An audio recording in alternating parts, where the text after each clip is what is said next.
The four big traps and why they're sneakier than you think. Overanalysis. You're taking apart the butterfly to understand it.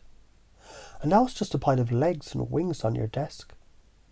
The living thing, its flight, is gone. You already do this. Ever research a decision so hard? Do you end up knowing more trivia than an encyclopedia? But you still haven't done the thing. The new way. Think like a jazz musician. Learn the scales. Then let go and improvise. Science calls this flow state. Prefrontal cortex. It loosens its chokehold. Pattern recognition spikes. And decision speed doubles. Spiritual greed. Chasing more, higher, faster. Like enlightenment is some cosmic leaderboard.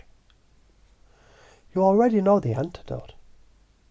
You've had moments, sipping coffee, watching a sunset, where nothing's happening, but everything's perfect. That's it. That's the field tuned in. If you don't shift this, you end up like a spiritual junkie, always looking for the next hit.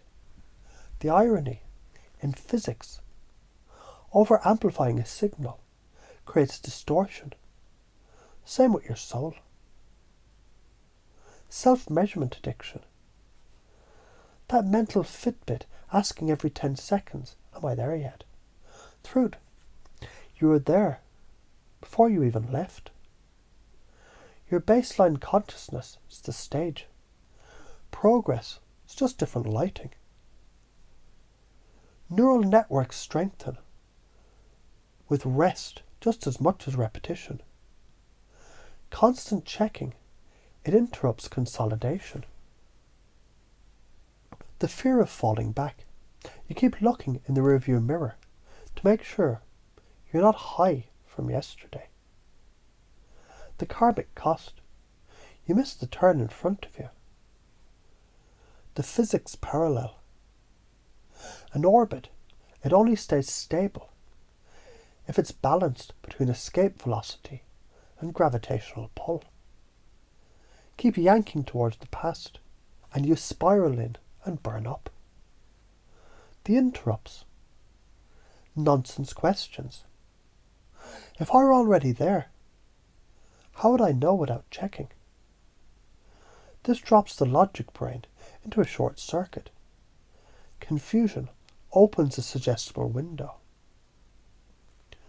Reframe scarcity.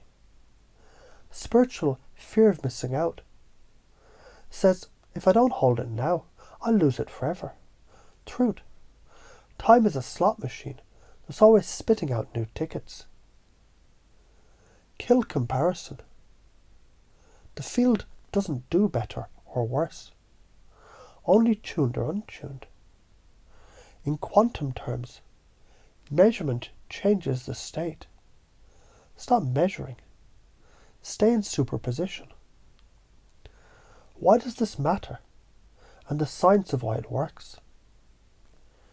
Your brain's predictive model, the default mode network, it runs on past data. These traps, they keep it in a closed loop. Break the loop, and the brain enters neuroplastic mode. Like switching a software program from read-only to edit. Chunk up. See the whole forest, patterns of energy, not individual trees. Chunk down, notice the single leaf.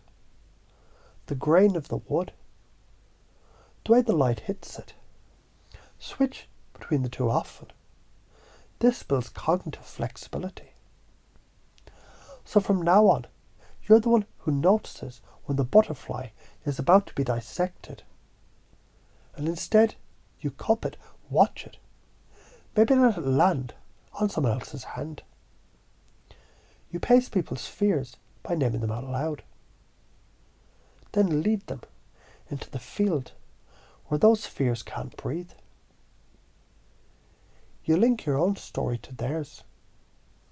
So every reframe, it hits them, not just in theory, but as their cause and effect chain. if you live this way for a year.